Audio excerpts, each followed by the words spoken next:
네, 반갑습니다. 현경장입니다.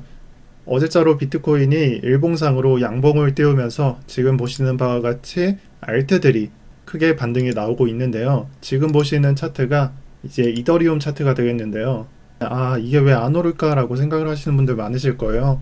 사실 오늘은 이런 램 말고는 에이다 리플 같은 구 메이저도 그저 횡보만 할 뿐 그렇다 할 성적을 못 거두고 있는데, 제가 요즘 비트코인 시황을 집중적으로 다루다 보니 이런 얘기는 못 드린 것 같아서 좀 궁금해 하시는 분들이 많으시더라고요. 그래서 오늘 이것도 포함시켜서 비트코인 시황과 구 메이저 시황, 구 메이저 소식들 한번 다뤄드리려고 합니다. 물론 그 안에는 이더리움이 왜 크게 안 오르고 있는가, 한 몇 퍼센트, 한 20%는 올랐지만 이것을 뛰어넘는 상승량, 그러니까 이 조정의 양을 어느 정도 커버할 수 있는 상승량이 왜 안 나오고 있는가, 이쪽에 물려 계신 분들 아마 그런 생각을 하실 거예요. 그래서 그러한 궁금증을 해결해 드리려고 오늘 영상에 포함시켜서 말씀드리겠습니다. 자, 첫 번째로 이더리움에 관한 소식이 되겠습니다. 지금의 이더리움 채굴 방식이 어떻게 되나요? POW, 작업 증명이죠.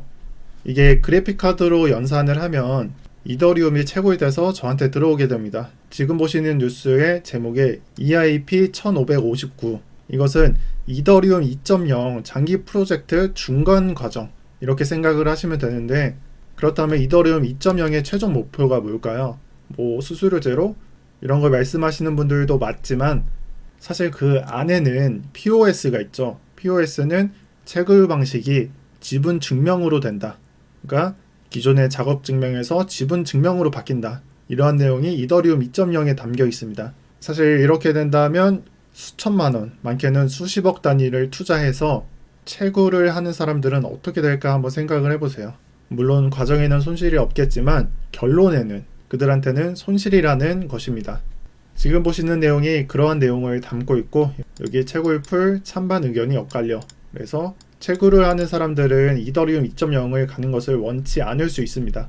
이에 따라서 이 채굴풀의 점유율 1위 스파크풀은 이 업데이트에 반대한다라고 밝혔습니다. 이에 따라서 업데이트는 조금의 난항을 겪고 있습니다. 저는 이러한 채굴풀의 집단, 그러니까 그러한 사람들을 노조라고 봅니다. 우리 기업 노조들 보면 어때요? 기업들의 이익보다 집단의 이익을 우선시하는 이익 집단이죠. 정말 뭉치면은 답이 없다고, 이러한 집단은 막을 수 없는 힘을 가진 집단입니다. 그래서 현재 이더리움 EIP에 대해서 제가 찾아본 자료에 따르면 이러한 채굴풀의 60%가 반대를 하고 있다고 합니다. 이 풀에는 스파크 풀도 있고 사실 F2 풀이라는 것도 있고 여러 개가 많습니다.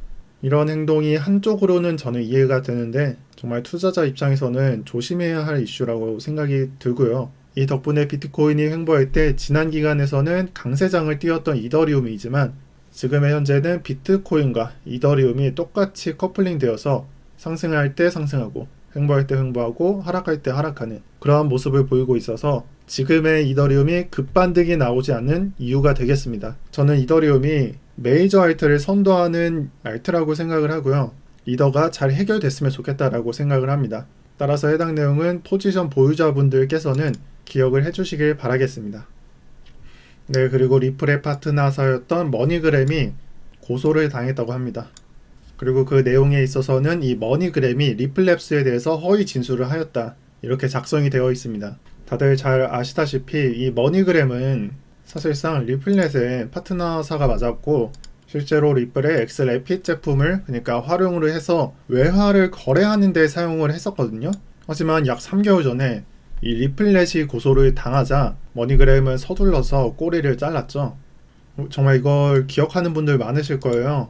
특히나 리플 투자자분들은 정말 어이가 없으실 겁니다. 이것 때문에 좀 들어오신 분들도 있을 거라고 생각을 하거든요. 그래서 이러한 내용으로 고소를 당했고, 사실 그 외에도 머니그램은 리플에서 이 개발 비용을 받고 회사 계약은 5천만 달러로 투자 계약도 합의한 만큼 둘은 파트너 관계가 있었다고 합니다. 리플의 판결이 어찌 됐던 간에 해당 내용은 리플과 SEC 고소 내용하고 엮일 확률은 없습니다. 다만 리플넷이 증권 판결이 나게 된다면, 패소한다면 이 머니그램 또한 패소할 확률이 높아질 것으로 예상됩니다. 이 고소문 안에는 증권으로 속였다는 말이 되겠고, 사실상 아직 증권 판결이 안 나서 확답을 할 수는 없지만 정확한 증거로 제시될 수 있는 상황이기도 합니다. 리플이 펌프앤덤프와 자사 보유량만 제외한다면 정말 괜찮은 코인인데 아쉽다고 생각을 합니다. 이 내용은 앞으로 업데이트 되는 대로 다시 브리핑 드리도록 하겠습니다. 네, 마지막으로 코인베이스 블로그와 이 트위터에 약 10개 정도의 코인들이 올라와 있는데 이 중에서는 에이브도 있고 이 메이커도 있고 유니스왑 그리고 빗썸에 상장되어 있는 이 신세틱스 이러한 것들이 언급되어 있습니다. 그리고 나머지 코인들도 있고요.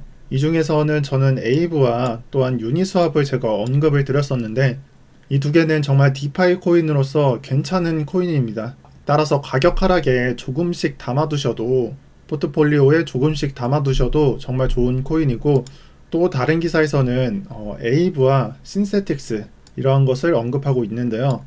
해당 기사에서는 이 에이브와 신세틱스를 가리켜서 디파이 블루칩이다. 그러니까 아마도 정말 반등이 나올 확률이 높다. 이렇게 표현을 하고 있고 이런 것들은 참고만 해주시고요. 제가 항상 강조를 드리지만 뭐 이런 기사를 나왔다 해서 지금 당장 사라는 말이 아니고 정말 기억을 해두셨다가 변동성이 커지는 구간이 있습니다. 이런 구간에서 가격 하락이 보인다면 조금씩 정말 조금씩 매입하시라고 말씀을 드리는 겁니다. 정말 이번 장이 알트가 회복되는 구간이기 때문에 아마 업비트 어플 키시면은 와 근데 이러한 코인도 왜 안 타치라고 후회하시는 분들이 많으실 거예요. 그래서 여러분들이 포트폴리오에 알트들을 담고 싶어 할 것이고 또 실제로 그냥 현재가로 긁으시는 분들이 많으시잖아요. 그래서 다시 한번 언급을 드립니다. 이 알트장이 제대로 된다면 알트코인 중에서 디파이 그리고 덱스류, 이 ERC 토큰류 이렇게 순서대로 코인들을 살펴보시면 됩니다. 정말 여러 가지가 있으니까 여러분들께서는 그 중에서 선택하셔서 담으시면 됩니다. 네, 마지막으로는 영상 마지막에 말씀을 드리겠는데 정말 가장 중요한 비트코인이 되겠습니다. 이번 장에서 이 반등이 나와서 되게 기분이 좋으시고 그리고 크게 물려있다면 정말 조금은 숨 돌렸다 이런 안도의 한숨을 쉴 거라고 저는 생각을 합니다. 이게 정말 극적인 반등이 되겠는데 오늘은 이 종합적인 비트코인 시황을 들으면서 현재의 장세를 살펴가시길 바라겠고요. 자, 지금의 차트가 1시간 봉 차트죠. 테더 차트를 봤을 때 어떤가요? 정말 다양한 모습이 보이죠. 일단 전고점의 지지라고 말씀드린 부분이 실행이 되었습니다. 그래서 뚫리지 않고 반등이 일어났고요. 이전에 말씀드렸던 대로 이 45,000달러는 이 추세상 어쩔 수 없이 쏟아지는 매물에 뚫리게 되었습니다. 그래서 지금 추세에 대해서 걱정을 하시는 분들이 많으실 텐데 사실 제가 그려드리는 이렇게 띄워드리는 차트 안에는 상승 추세선 그 안에 있다 라고 평가를 할 수가 있겠습니다. 지금 보시는 차트에 이 초록색 선 3개가 보이실 거예요. 이 선에 해당하고요. 하단선, 중간선, 상단선입니다. 이 상단선과 중간선 안에 있고 비트코인의 가격이 이 상단선에 가까우면은 저는 강세장으로 보고 있고 그게 아니라 중간선에 가까우면은 약세에 가까워진다 라고 보고 있습니다.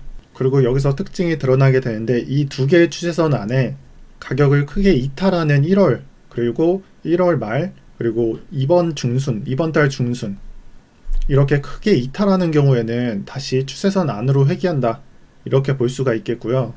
이러한 모습이 마치 볼벤 수급의 차트 회귀 그러니까 볼린저 밴드의 4시간 봉이던 뭐 일봉이던 이 상단의 수급선을 이탈하는 경우에 가격이 다시 회귀하는 그러한 모습으로 전개가 되고 있습니다.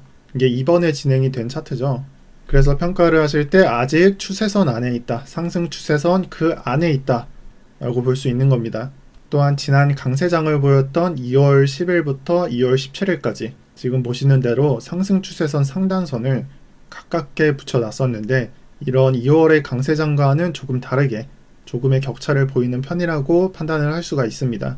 따라서 이것을 보고 이렇게 상승 추세선을 타고 가는 모습이 아니라 또한 하락을 보이는 모습도 아니고 그래서 상승과 하락 그 중간에 있으며 이러한 추세선을 완벽하게 극복하는 그러한 가격은 지난 하락이 나왔던 이 53,000에서 54,000달러까지 여기까지 반등이 나오게 된다면 다시 강세장으로서 돌아갈 수 있다. 그 정도 해석이 되겠습니다.